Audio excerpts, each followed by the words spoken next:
간단하게 저는 제 이름은 강명구라고 하고요. 예, 강명구고, 예, 아까 말씀드렸던 것좀 너무 벌써 알고 계신 것 같던데, 7급하고 9급하고 차이가 사실은 시간의 차이예요, 시간의 차이. 그러니까 9급에서 7급 올라가는데 10년 정도 걸리거든요. 그러니까 그 10년 정도의 기간을 잘 줄여주는 게 갭이 이 시험이라고 보시면 되고요. 사실 7급하고 5급의 차이는 더 큽니다. 걔는 20년 차이거든요. 그래서 그거에 대해서 그 갭을 외운다는 게 쉬운 건 아니에요, 솔직히. 그리고 이제 주무관에서 실제 일하시는 분들 만나보면은 공무원사하고 관료사회잖아요. 그 직급에 따른 그 지위가 정말 만나는 사람이 달라져요, 진짜로. 일단 뭐 5급 정도 올라간다 치면 사무관이 되는데, 사무관 될 때는 저는 사무관이 그렇게 높은지 몰랐거든요. 근데 제가 그 사람들 일을 해보고 알았어요. 굉장히 높더라고요. 그래서 그 사람 밑에 있는 사람이 수백 명이고, 그 사람 말 한마디에 정책이 바뀌니까. 그래서 그런 부분에 대해서 이제 5급은 굉장히 높고, 7급에, 그래서 보통 9급에서 5급까지 올라가려고 그러면 한 30년 걸린다고 보시면 됩니다. 근데 저도 7급에서 어느 정도 올라서 평균적으로 봤을 때 한 20년 정도 생각하면은 5급 정도 올라갈 수 있다고 해요. 그래서 사무관이나 그러니까 사무관 또는 서기관을 달아볼 수 있는 한도가 7급이에요. 서기관 특히. 예, 자기 인생에 따라서. 근데 좀 나이가 이씨 들어가면 이제 그나마 도 힘든 거고, 나이가 없이는, 나이가 좀 잘 거리게 들어가면 그것도 가능한 거죠.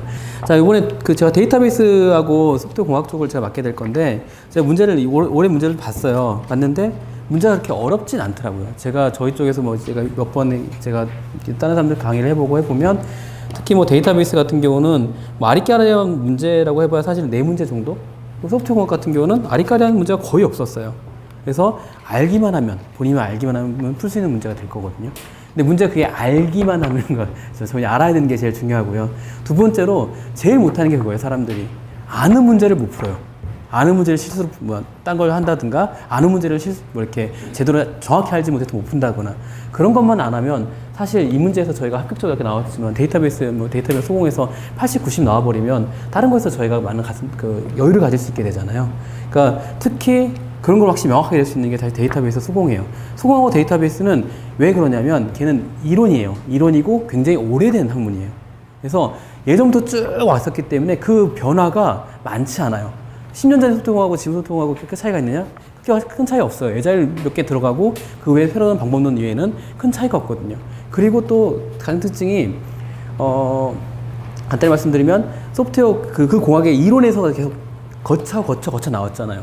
그러다 보니 연관성이 있어요. 여기하고 여기의 차이가 뭐다. 이 정도만 이해하면 그냥 한 줄로 이어서 이해할 수 있는 형태가 되거든요. 그러니까 그런 쪽으로 관점을 알아봐서 진행이 되겠습니다. 데이터베이스 지금 제가 나눠드린 거 보시면 좀 설명을 자세하게 하려고 해봤어요. 저희 마찬가지 이것도 기출풀이까지 저희가 책으로 낼 걸 그대로 이제 저희가 드린 거기 때문에 보시면 그렇게 어렵게 보지 않으실 거예요. 그러면 1번 문제 같은 경우도 1번 문제라든가 아니면 2번 문제 이런 것들은 굉장히 이론적으로 많이 나왔던 얘기들이거든요. 그죠? 보시면 혹시 그 전산을 전공하시거나 전산을 실제 일을 하고 계신 분 계세요?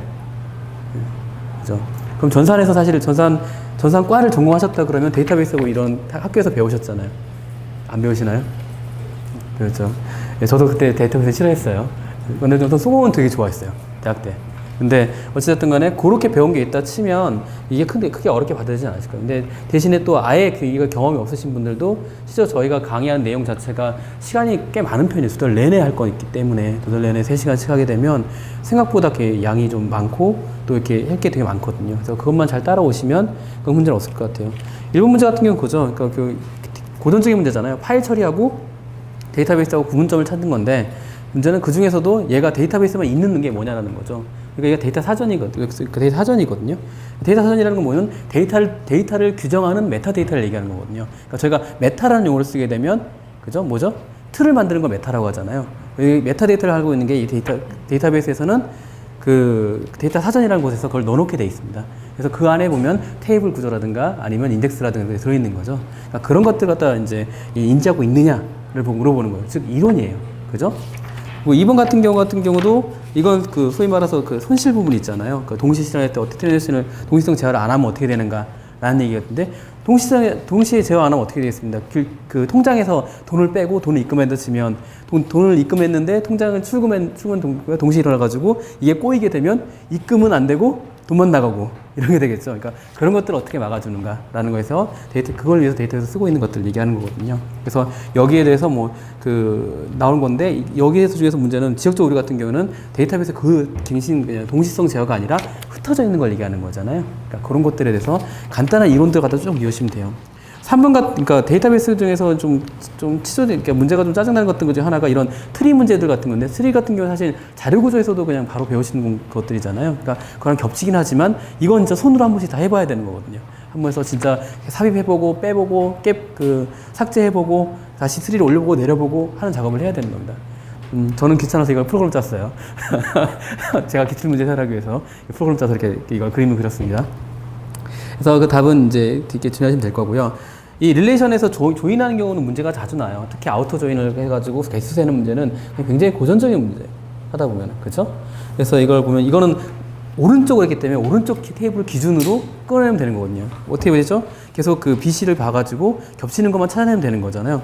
그래서 첫 번째 같은 경우는 BCD에서 2, 3이 양쪽에 있기 때문에 2개가 걸릴 거고, 두 번째 같은 경우도 2개가 걸릴 거고, 세 번째는 아예 없으니까 널로 잡아서 하나 걸릴 거고, 그래서 5개면 딱 되는 거거든요. 그래서 나온 틀의 모양도 보시면, 해설 보시면 그 널 나오잖아요. 그러니까 이런 형태로 문제가 이렇게 어렵거나 그렇지 않아요. 또 옆에 밑에 같은 경우는 조인에 대해서 속성을 알고 있는 거죠. 자연 조인이 뭐냐? 왼쪽이냐? 오른쪽이냐? 그죠? 자연 조인이 뭐죠? 제가 할 때? 그냥 일반적인 조인에서 중복값을 제거한 게 자연 조인이잖아요. 그러니까 그렇게 생각하시면 될 것 같아요. 그래서 그런 것들을 알고 계시느냐라는 걸 문제 모르기 때문에 그렇게 어렵지 않습니다. 그래서 이제 그런 것들은 이런 이론적인 문제를 하거나 조인하는 것이 어렵지 않은데, 특히 이제 사람들이 헷갈려 시간을 많이 소모하는 것들이 이런 것들이더라고요. 실제 SQL을 보는 것. 근데 이건 개발자로 계신 분들 같은 경우는 사실 쉽죠. DB를 했던 분들은. 근데 아닌 분들이 해보려고 하는 분들은 항상 헷갈리는 분들이 좀 있어요. 근데 그런 것들은 사실 계속 트레이닝 하면서 본인이 진행하시면 됩니다. 마찬가지로 이것도 지연갱신이라든지 이런 것들도 그 로그 쌓는 거잖아요. 그 로그를 언제 쌓느냐는 거죠. 그래서 실제로 데이터 값을 바꾸고 로그를 쌓느냐, 아니면 데이터 값을 바꾸지 않고 나중에 쓰느냐, 이거에 따라서 회복하는 방법이 전부 다르거든요. 그러니까 이런 것들을 하나하나 바라보게 됩니다. 저희가 이론을 공부할 때는 이런 것들 하나하나 보면서 실제 케이스를 비교해 가면서 진행하게 될 거지만, 문제를 바라볼 때는 이렇게 어렵지 않게 진행할 수 있는 거죠. 그래서 이 문제도 있고요. 8번 문제 같은 경우는 동시적 제어에서 진짜 터지는데 어떻게 터지냐, 이런 것들 얘기를 하는 건데, 여기서 저희가 그 데이터베이스 레벨이 있거든요. 아이솔레이션 레벨이 있는데, 그 레벨을 따서 할 수 있는 게 정해져 있어요. 그 뒤에 보면 표가 있잖아요. 표 보시면은 리드 언커미티드다 그러면 그거죠. 언커미티드, 즉 커밋이 안 된 애를 읽을 수 있느냐는 거예요. 그럼 이게 바로 더티 리드거든요. 그러니까 내가 그 고친 값, 남이 고친 걸 아직 반영되지 않는 값인데 읽어버리는 거죠. 그러니까 그런 것들을 막는 것들이 레벨이 어디까지냐라고 하는 겁니다. 그래서 지금 현재는 레벨 0을 제외하고 전부 할 수 있잖아요. 그러다 보니까 그 양쪽 레벨 1, 2, 3 전부들이 진행이 되는 거죠. 그렇게 어렵지 않죠. 저희가 문제 봤을 때. 이게 사실은 저희가 풀면, 제가 지금 현재 이제 공부를 하고 한 1년 공부하고 2년 공부하게 되면 이 문제는 굉장히 쉬운 문제가 돼요.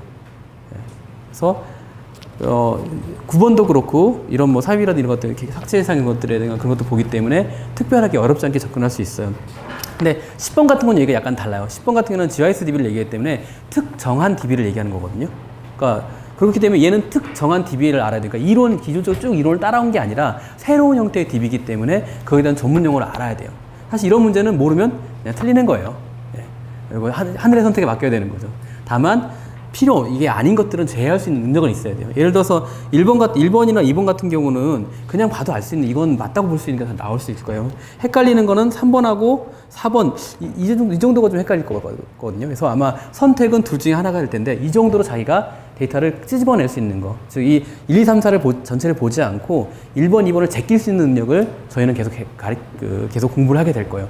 그게 모르는 문제를 푸는 방법이거든요. 모르는 문제는 저희가 어떻게 풀죠? 일단 아는 것부터 제끼고 하는 거예요. 그래서 아는 것부터 확실한 것들만 제외하고 그 다음에 저희가 문제를 풀어야 되거든요. 네, 그런 것들을 진행하시면 될 것 같아요. 자, 여기까지서 대략적으로 제가 설명을 드렸는데요. 사실은 여러분이 공부를 먼저 해보시지 않으셨기 때문에 이 문제를 풀어서 봐도 큰 감흥이 없어요, 사실은. 그래서 한번 공부를 더 해보시고 나서 그런 다음에 문제를 바라보실 때는 뷰가 많이 달라져 있을 겁니다. 그래서 그걸 해주는 게 사실 저희 학원의 역할인 거고, 솔직히 말씀드리면.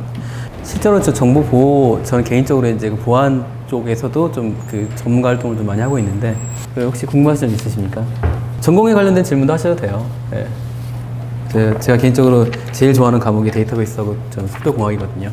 그렇지 않더라고요. 여기 예, 아니 소프트웨어 공학 같은 경우는 공학에서 문제 나오는 거 보면 그 PM 관련되는 문제는 거의 나오지 않아요. 그럼 PMP 쪽하고 예, 거의 예, 거기 나오는 품질이나 제가 이제 물론 그 강의 이렇게 내용 중에 제가 포함시킨 하겠지만 저도 PMP도 가지고 있거든요. 네. 근데 그 PMP를 얘는 목적 자체는 걔가 원래 PMP는 원천자가 어디서 나오냐면 건설에서 나왔어요. 건설에서 거기 건설이 가장 프로젝트의 속성과 맞거든요. 프로젝트라는 거는 유니크한 결과를 그러니까 다른 앞에 없었던 일을 갖다가 한정된 만드는 걸 갖다 프로젝트로 얘기를 해요. 그러니까 나머지는 이제 일반적인 것들 계속 관리 유지하는 건 메인테인이라고 얘기를 하고요. 그래서 프로젝트를 관리하는 거기 때문에 걔를 어떻게 계획을 세우고 어떻게 비용 관리를 하고 이런 용도로 써요. 그러니까 그래서 위험 관리, 시간 관리, 뭐 이렇게 일정 관리, 뭐 요구사항 관리 이런 것들을 진행하는 거거든요. 그래서 도움은 되지만 문제로는 많이 안 나는 것 같아요. 근데 아주 예전에 한 10년 전쯤에는 문제가 몇 군데 섞여 있긴 했었어요. 근데 그것들은 전부 대부분 이제 이게 있다는 EVM이라고 해가지고 어닝 밸류, 그러니까 기성고로 해서 건설에서 이제 청구할 때 기성고란 말을 쓰거든요. 그러니까 기성고가 뭐냐면 이미 이룬 가치예요. 그러니까 내가 이만큼 일했으니까 돈 줘. 이거거든요. 그러니까 그걸 계산하는 그걸 계산하고 그걸 통해서 앞으로 미래 프로젝트가 어떻게 진행될 것인가를 결정내리는 그런 문제가 약간씩 나긴 했었어요. 예. PMP는 도움 안 될 것 같아요. 예. 네, 설명은 드릴 거예요. 제가 프로젝트 관리론에서는 틀림없이 내용 중에 제가 가르친 내용이 들어있는데 시험에 나올 만한 것들만 제가 얘기를 하겠지 실제로 전체를 다 하진 않을 것 같아요. 예. 제가 문제를 보니까 약간 그런 것 같긴 하더라고요. 근데 감리사 문제가 지금 여기 나온 7급 문제보다 더 치사해요. 예, 문제가 더 이렇게 문제를 꽈놓고 더 이렇게 지금 제가 보통 근데 제가 이제 문제 풀이할 때는 보통 감리사 문제를 많이 적용해서 제가 문제를 내거든요. 그래서 그렇게 해서 문제 보시면 그렇게 어렵지는 않을 것 같아요. 근데 감리사의 수준까지의 문제가 나느냐 하면은 일부 납니다. 일부. 근데 그 정도까지는 나진 않아요. 제가 알기로는 개발도 하고 있는 것 같긴 해요. 근데 대부분 외주니까요. 유지보수하고 하는 건 다 저희가. 그래서 거기에 그 안에서 관리하고 서버 관리하고 하는 일들을 주로 하지 실질적으로 개발한다고 치면 거의 외주를 사용한 외주를 데리고 일을 하는 정도로 많이 사용하게 될 겁니다. 그래서 근데 이제 부서를 잘못 들어가면 그것도 얘기가 다를 것 같아요. 제가 예, 그래서 보면은 전산 개발 같은 경우는 사실은 여기는 언어가 이제 딱 정해져 버렸기 때문에 자바로 딱 정해져 있잖아요. 자바만 하시면 상관없을 것 같아요. 지금부터 준비하시면 솔직히 가능성이 굉장히 높을 거예요. 제가 예를 하다 보면 두 가지 있더라고요. 그러니까 지금부터 준비하신 분들이 나중에 지겨워 이러면서 공부 안 하는 경우가 있어서 그런 경우를 제외한다 치면 확실히 더 유리하게 돼요. 제가 볼 때는. 네. 제가 기숙사도 강의해보고 감리사 강의도 해보면 일찍 시작하는 게 장땡이에요. 네. 아무래도 한 번이라도 공부하게 되니까요. 네, 그럼 마치도록 하겠습니다. 수고하셨습니다.